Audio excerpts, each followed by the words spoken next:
memberikan edukasi yang baik terhadap masyarakat. Sehingga apa yang disampaikan oleh pemerintah itu dipatuhi oleh masyarakat. Bahkan di dunia kampus saja kita dapat 30% saja. Selepas itu kita cari sendiri.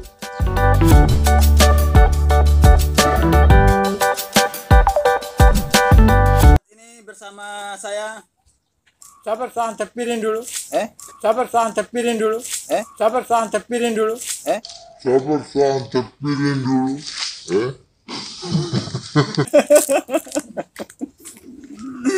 Kampret.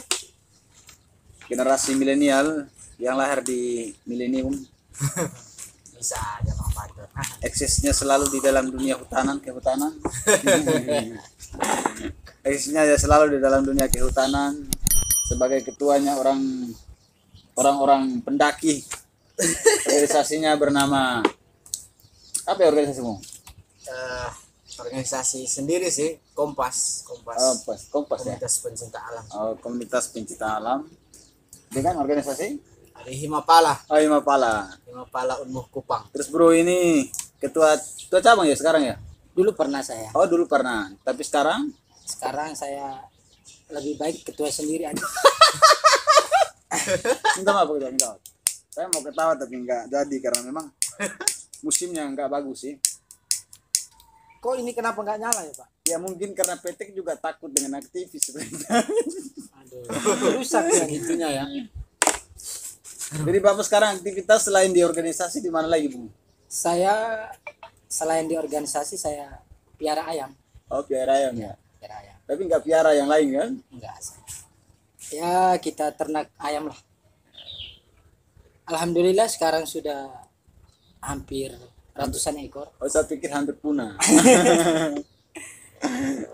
Jadi ini dalam rangka apa ini Pak? Dalam rangka biasa-biasa aja ngobrol, dalam rangka menjemput mahasiswa, menjemput generasi baru yang hari ini mereka buta tentang di mana aktivis perjalanan mahasiswa ini harus berikan gambaran yang benar. Biar ke depan itu ada orientasi apa yang mau dibuat dan orientasi apa yang mau dijemput. Nah, begitu persoalannya. Biasa. Tema yang Sehingga saya hadirkan tokoh-tokoh ini luar biasa Pak. Tokoh Cakti ini kan sering muncul di media kan. Apalagi Pak ketua ya Pak. Dulu pernah ya. Pak Faruk ini kan luar biasa yang punya pengalaman banyak dalam dunia organisasi. Hanya sekarang saya lebih fokus ke ini. Ternak ayam. Oh ternak ayam ya. Saya pikir mau ternak yang lain. Dulu pernah mau niat ternak yang lain. Tapi berbahaya juga itu Pak.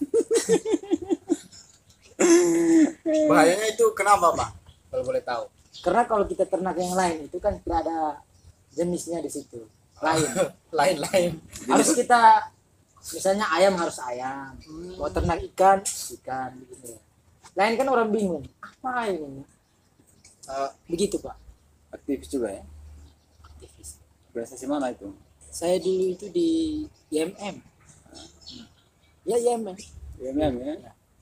Terus apa Ya sih kalau yang mau dapat? yang Ada pengalaman kisah menarik? mahasiswa baru ini ya masuk IMM aja. Bu yang begitu Di yang kampus adil itu lah ada Bu. organisasi apa aja ya Bang? Di sana IMM, Terus IMM dan ya, IMM juga di sana. Tunggu dulu bro, berikan edukasi yang benar buat ini. Oh, ya. siap. Ini ya, YouTube nih Maksudnya, bro. itu kan Ini. setahu saya sih. Ya boleh sih, publikasi bro. Mau publikasi organisasi boleh lah bro. Tapi itu tidak iklan itu. Ya, Itu tidak iklan. bukan iklan juga sih, kita ini kan harus ini ya. Iya harus Profesional. Tidak, karena setahu saya di Muhammadiyah itu IMM, terus IMM. Ya semua ya. Ya, tapi dulu aktif di organisasi, punya pengalaman apa tuh? Pengalaman apa saja? Ada pengalaman? Dulu tahun 2017 itu saya dikaderkan. Masya Allah. Terus tahun 2018 itu saya jadi ketua umum pimpinan komisi. Woi, Pak, gila John. Iya. Selepas itu saya berlanjut ke cabang. Satu periode ya. Jadi masyarakat. Sekitar berapa bulan itu saya? Jadi masyarakat ya. Ya. Rencananya saya mau jadi masyarakat biasa. Hanya karena kita dipercaya untuk memegang amanah. Hmm. Tetapi Mana apa tuh? kita didorong ke jurang, Pak. Udah direkam ini, udah direkam. Tidak apa-apa ini. Banyak yang nonton Ini ini. kan kita ini Bapak selain di media seperti ini apa Oh, ada? saya wawancara, Oh, iya, bos, iya. yang wawancara saya ini. Saya pikir sekarang saya wawancara gitu. Oh ya.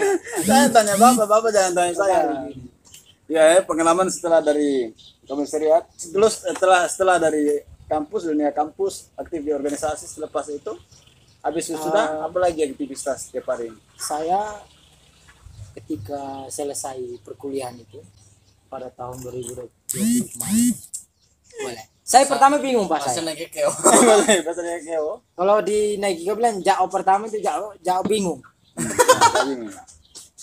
Itu saya jelang 2 bulan itu di selepas Saya tahu saya itu kalau di naik keo itu omongnya tarik.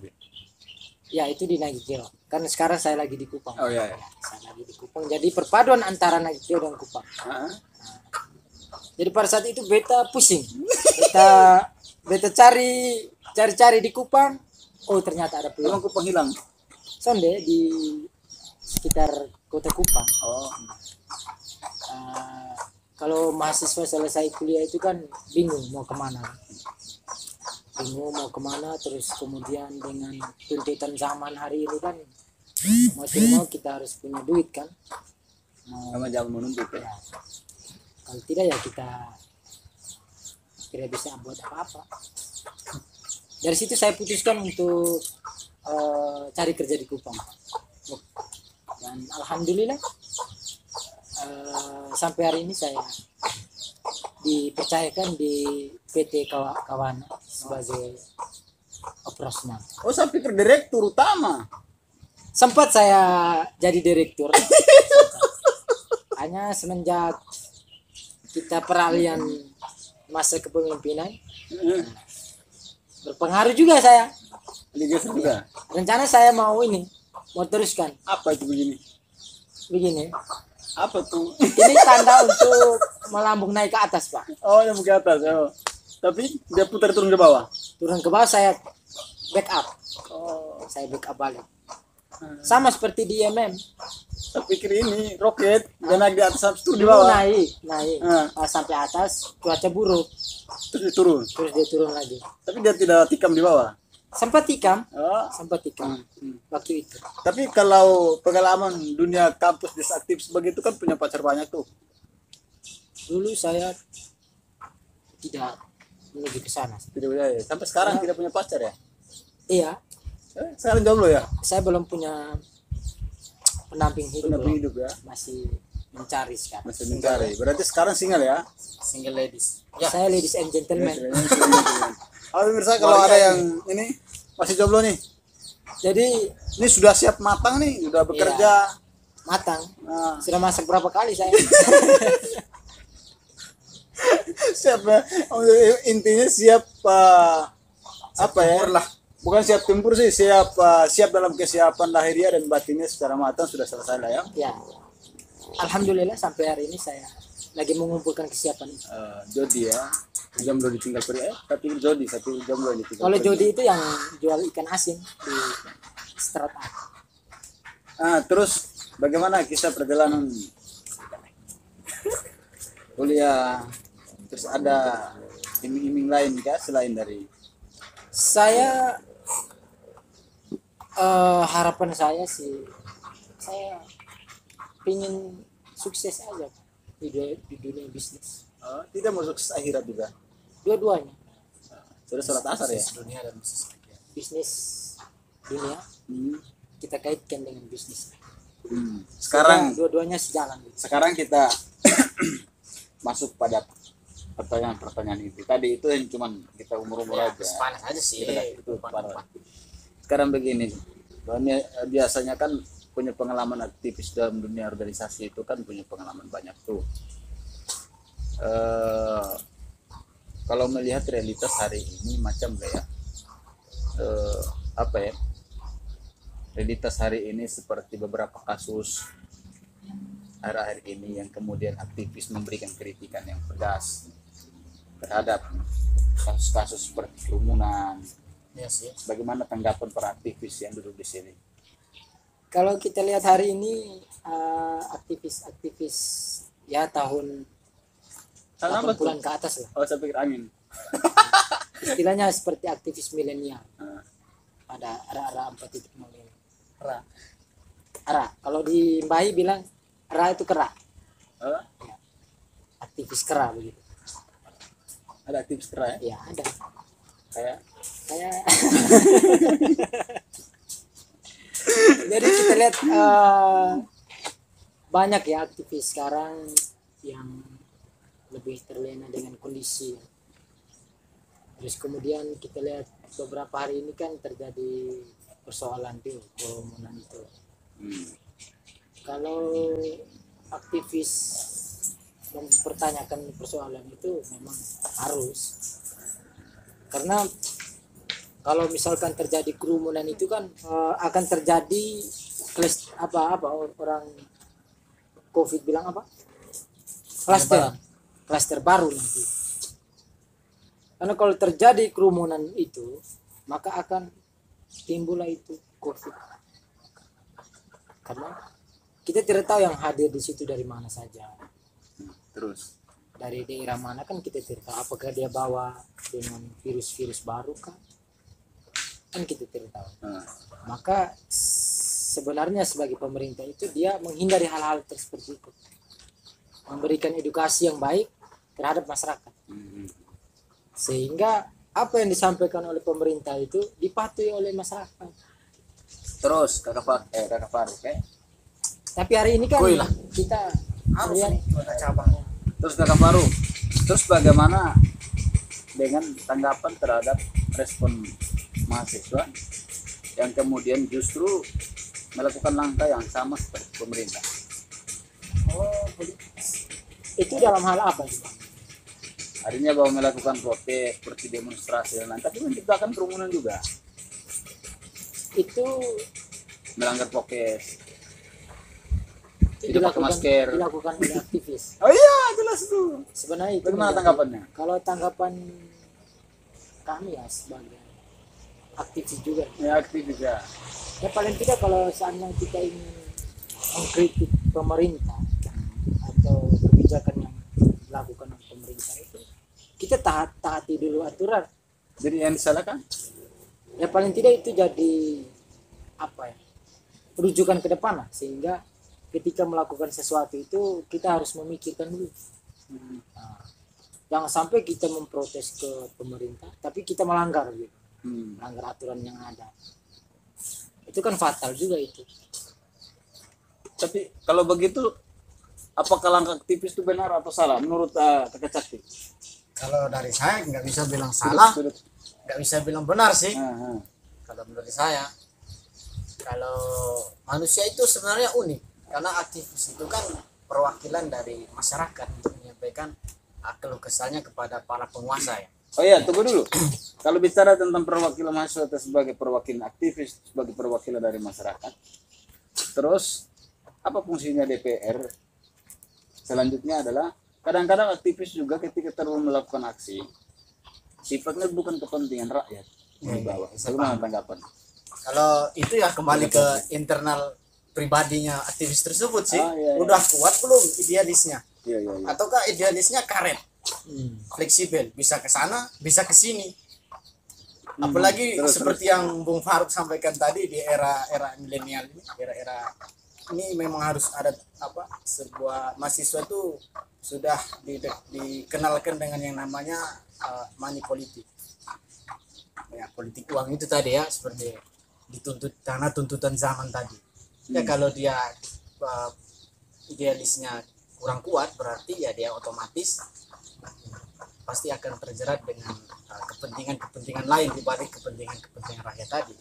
Seperti yang saya ingin sampaikan kan, kayaknya manusia itu ya unik, saya bilang. Hanya makhluk satu-satunya di dunia itu hanya manusia Yang paling unik. yang paling unik. Kenapa? Yang seperti yang contoh tadi mengkritik orang kerumunan, tapi dia membuat kerumunan juga.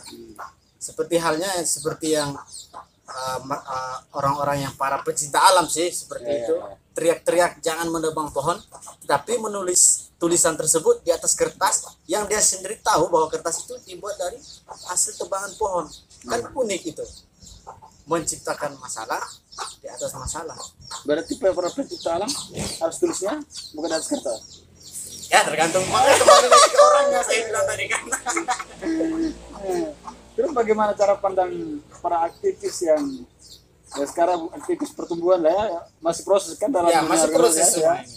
Bagaimana tanggapan terkait masalah itu? Karena kita tidak bisa menjustifikasi bahwa apa yang dilakukan oleh pemerintah itu adalah sebuah kesalahan, dan tidak bisa juga kita menjustifikasi para aktivis yang melakukan aksi demonstrasi depan Polda itu adalah sebuah kesalahan.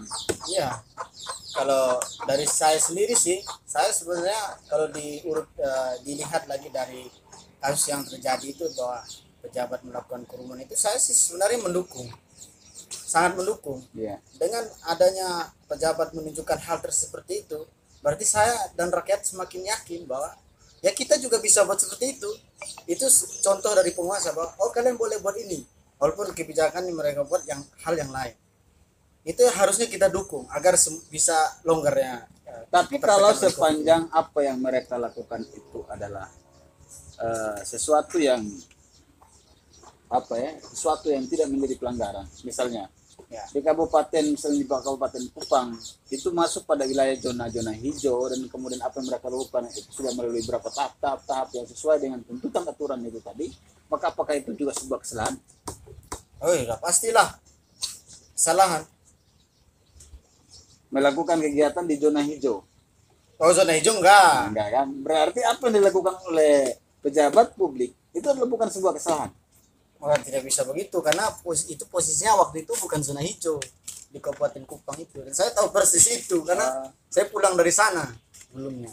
17 Agustus itu saya pulang dari sana, itu zonanya masih zona merah. Zona merah Ya. ya. Kamu bagaimana tanggapan Pak kakak-kakak Faruk yang luar biasa ini? Terkait apa tuh, Bang? Terkait Kamu tadi apa? tidak dengar ya?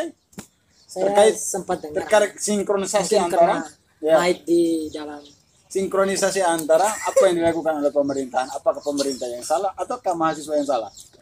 Sebenarnya kita harus mencari solusi jalan tengah. Kita Biasa. tidak bisa mengatakan bahwa pemerintah salah dan mahasiswa salah.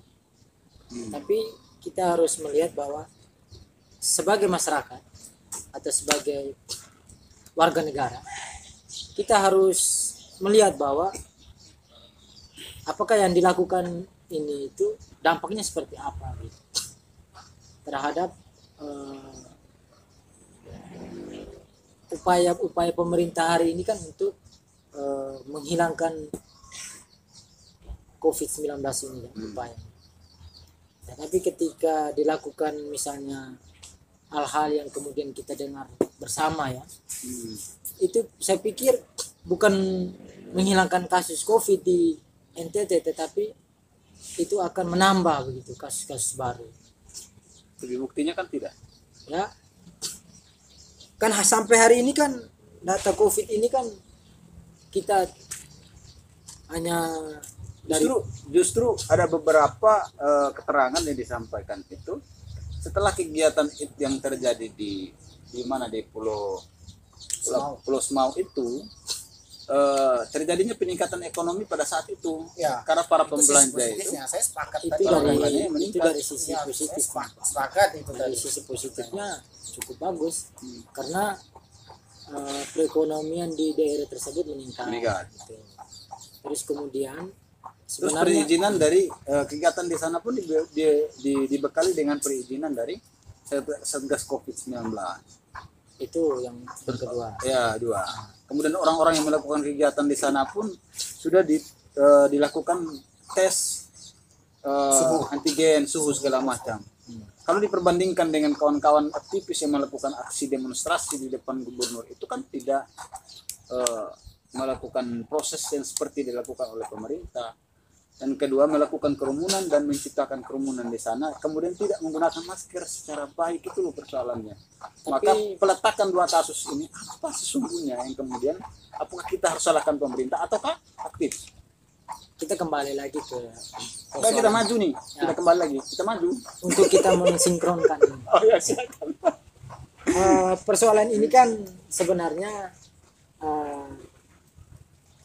bentuk kekecewaan aktivis ya terhadap pemerintah, sehingga upaya yang dilakukan aktivis itu untuk mencegah yang dilakukan oleh pemerintah. Tapi pada poin-poinnya adalah setiap aktivis yang kemudian turun di jalan itu selalu membawa nama-nama rakyat sebagai aspirasinya. Iya, Apakah ada masyarakat yang kecewa? ada. Ada yang merasa dirugikan? Tentu ada. Kalau kita lihat ya persoalan-persoalan yang terjadi beberapa hari kemarin itu muncul dari masyarakat itu bahwa terjadi ketidakadilan di masyarakat. Contohnya? Karena ketika masyarakat melakukan aktivitas ataupun kegiatan-kegiatan tertentu itu dibatasi untuk melakukan kegiatan-kegiatan yang bersifat dengan kerumunan itu dibatasi. Tetapi yang dilakukan oleh pemerintah itu kok kenapa tidak dibatasi begitu?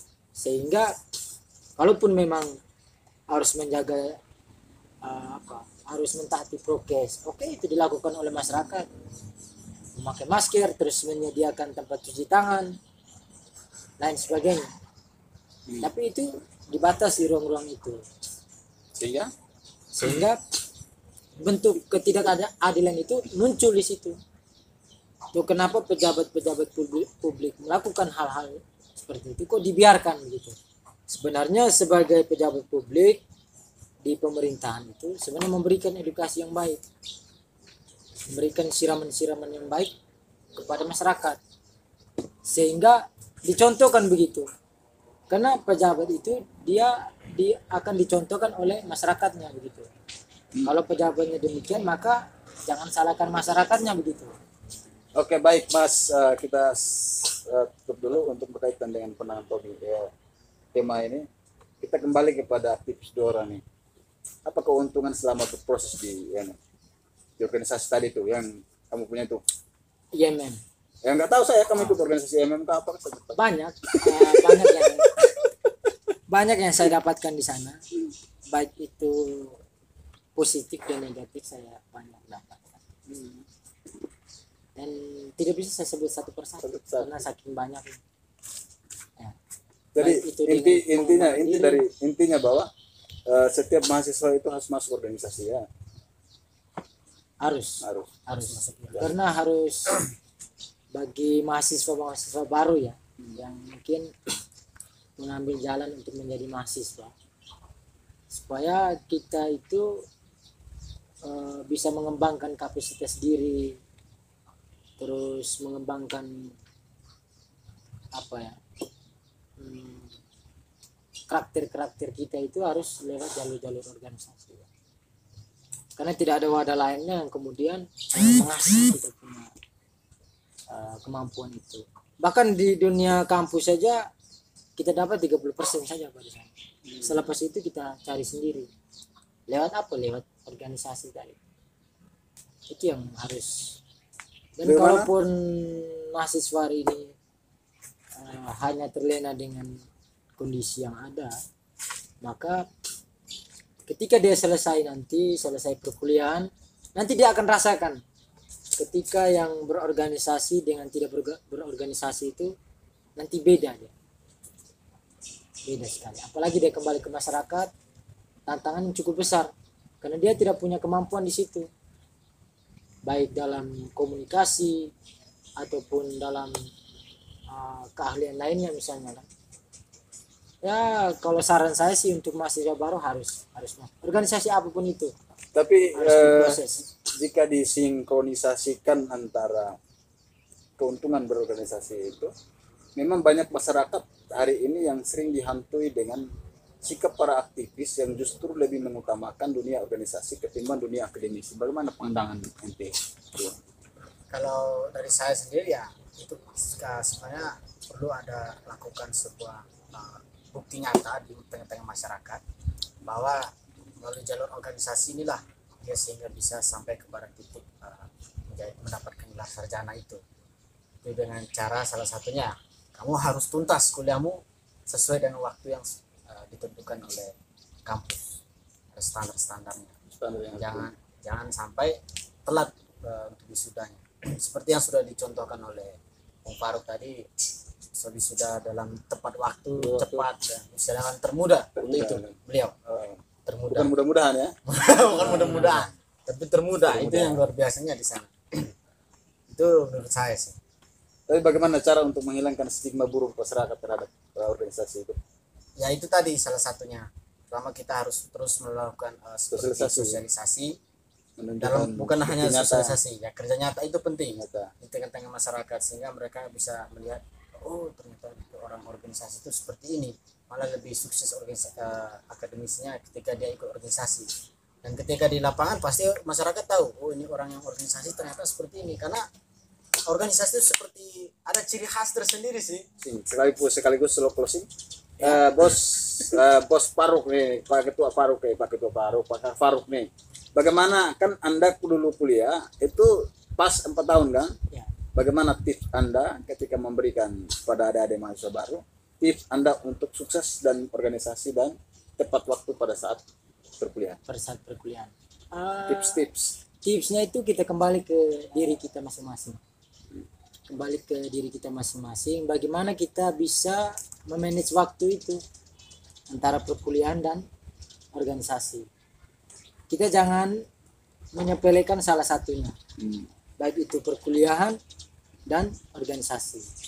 Banyak hari ini teman-teman aktivis itu mereka lebih memfokuskan salah satunya, sehingga terjadilah itu perkuliahannya gagal, hanya organisasinya bukan gagal ya, tapi tertunda.